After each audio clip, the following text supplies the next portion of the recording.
हैं, इनको अपने पूरी तरह आप से में समझ सुधार सकता अगर हूँ। ले आएंगे तो फिर आप भी उस चीज को उस जोश के साथ नहीं शायद रख पाए। लेकिन ये गलतियां जो हो रही हैं, मैं प्रियंका जी को लाऊंगा, नेशनल स्पोक्स पर्सन है कांग्रेस पार्टी की, और इन चीजों को महसूस कर रही होंगी। हमेशा हत्या पर राजनीति होती है नहीं होती है, इस बीच में मैं नहीं पढ़ना चाहता, लेकिन प्रियंका जी ऐसा लगता है कि अपराधियों की प्लानिंग कहीं ज्यादा मजबूत है और पुलिस का रिस्पॉन्स टाइम और नई तकनीक, ये सारी चीजें उतनी इफेक्टिव नहीं है, नहीं तो ये सीरीज हत्याओं की शायद नहीं दिखती। क्योंकि राजीव जी, सबसे पहले तो मैं कहूंगी कि जो खेमिका जी की हत्या हुई है वो पूरी तरीके से आज व्यापारी वर्ग नाराज भी है और साथ में डरा हुआ भी है।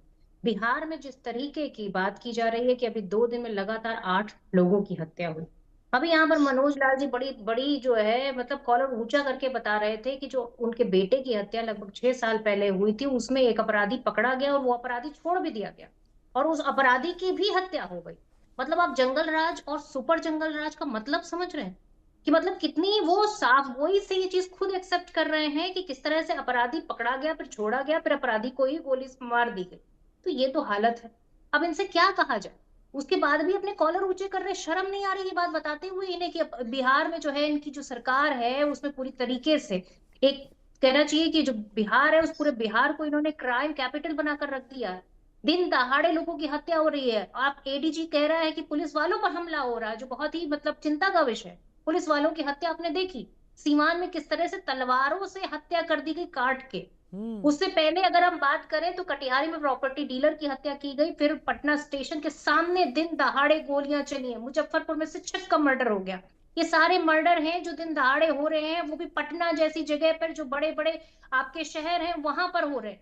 मतलब आप गांवों में अंदाजा लगा सकते हैं कि गांवों में क्या स्थिति होगी। मैं सिर्फ इतना पूछताछ चाहती हूँ, जो सुशासन का दम भर रहे थे वो आज रक्त रंजित बिहार पर क्या कहेंगे। आप पटना की जनता से, आप बिहार की जनता से, आप कटिहारी की जनता से, मोतिहारी की जनता से क्या माफी मांगेंगे कि आप पूरी तरीके से नाकाम है, आपका प्रशासन निकम्मा है।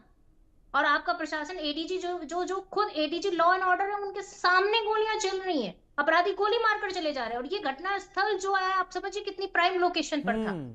ये गांधीनगर मैदान जहां पर 600 मीटर की दूरी पर थाना था, जहां पर एसडीएम डीएम सबके पूरे जो एग्जैक्टली है exactly. घर बने हुए थे। हम्म। और ये बहुत प्राइम लोकेशन है। अगर हम्म। इन सब जगहों पर कोई व्यापारी सुरक्षित नहीं है तो ये अपने आप में शर्मिंदगी होनी चाहिए।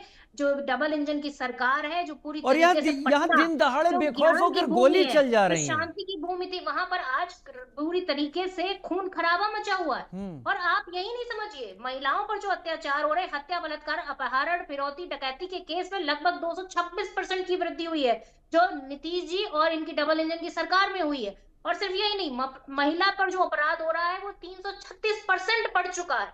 आपको मतलब कोई कोई होश है? आप कुछ कर रहे हैं?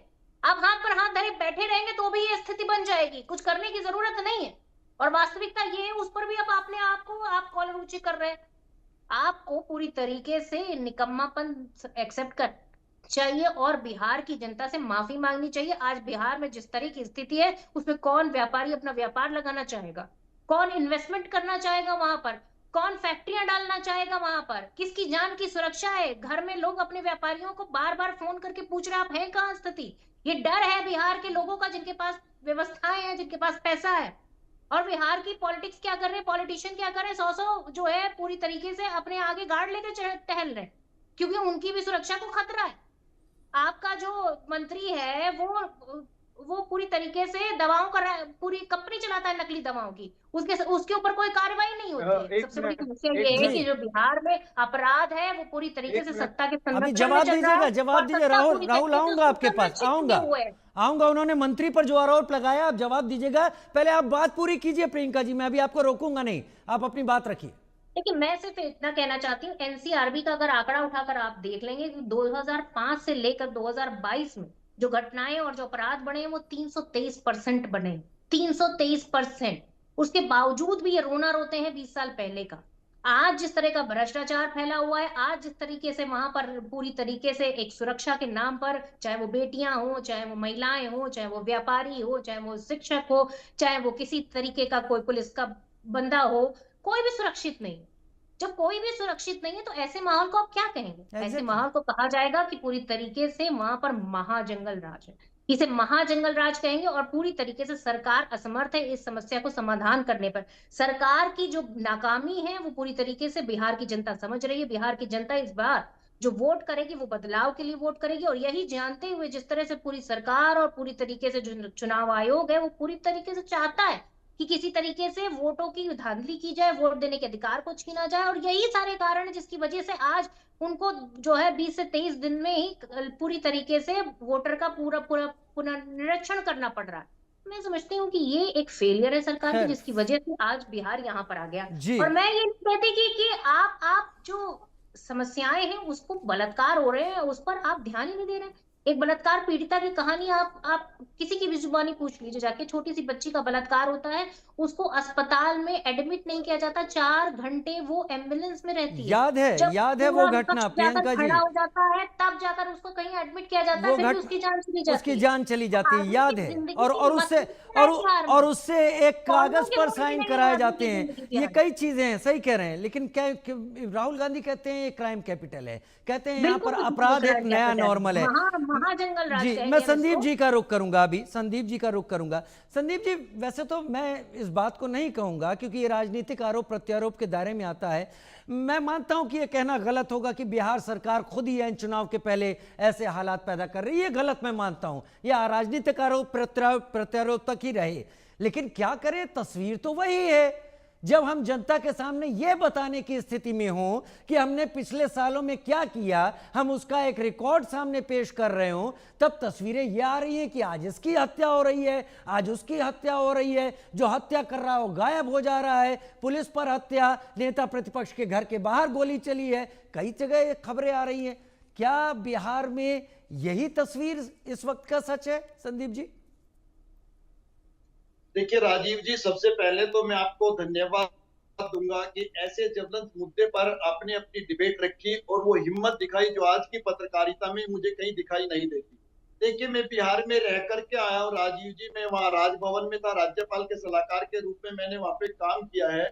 और जिस तरीके से आपने ये फेहरिस्त बताई जो मर्डर्स की फेहरिस्त है, ये आज हम लोग इसलिए चर्चा कर रहे हैं क्योंकि अब चुनाव आ चुका है और मीडिया का जो फोकस है वो बिहार पर हो चुका है। अदरवाइज ये कोई नई चीज नहीं है। अगर आप पुराने परिप्रेक्ष्य में जाएंगे तो आप चाहे पिछले 1 साल का निकाल लीजिए, 2 साल का निकाल लीजिए, 3 साल का निकाल लीजिए या 15 साल का निकाल लीजिए नीतीश कुमार के समय में, और नीतीश कुमार का ज्यादातर फोकस अपनी सरकार बचाने पे, गठबंधन की कॉम्बिनेशन बनाने में, अपने संगठन को बचाने में रहा है। क्योंकि लगातार संगठन में फूट का डर रहता है, पार्टी के टूटने का डर रहता है, और कहीं ना कहीं इन्हीं वजहों से वहां पर ध्यान नहीं दिया गया। और मैं आपको कुछ अंदर की बातें बताना चाहता हूँ और नाम लेकर बता सकता हूँ क्योंकि मैं वहां पे काम करके आया हूँ। जो राज्यपाल के एडीसी रहे आईपीएस अधिकारी होते हैं, एक बार मेरे साथ बैठे हुए थे, उन्होंने मुझे कहा, शराबबंदी के दौरान की बात आपको बता रहा हूँ, शराबबंदी है कि संदीप जी कभी कोई पार्टी वार्टी ऑर्गेनाइज करनी हो तो मुझे बता देना, जितनी शराब का इंतजाम कहेंगे आप हो जाएगा।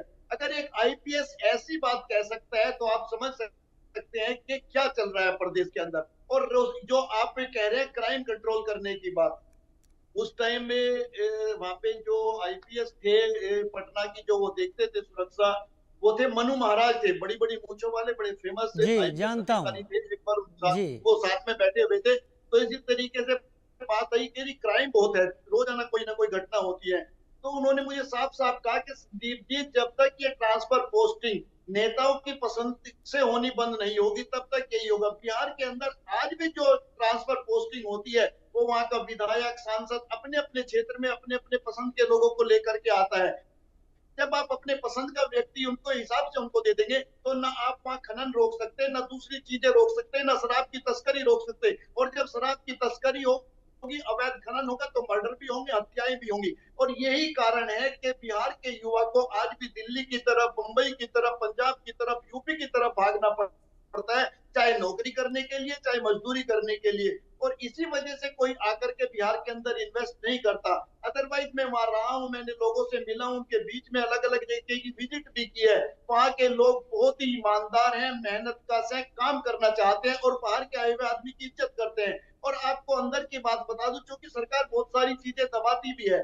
जब गवर्नर सत्यपाल मलिक का वहां पर पोस्टिंग हुई थी, बिहार में जिम्मेदारी मिली थी पटना में, तो उन्होंने सबसे पहले विजिट करने की कोशिश की बोध गया की। तो हमारा काफिला बोध गया गया कि भाई दर्शन करके आते हैं, मिलके घूम के आते हैं।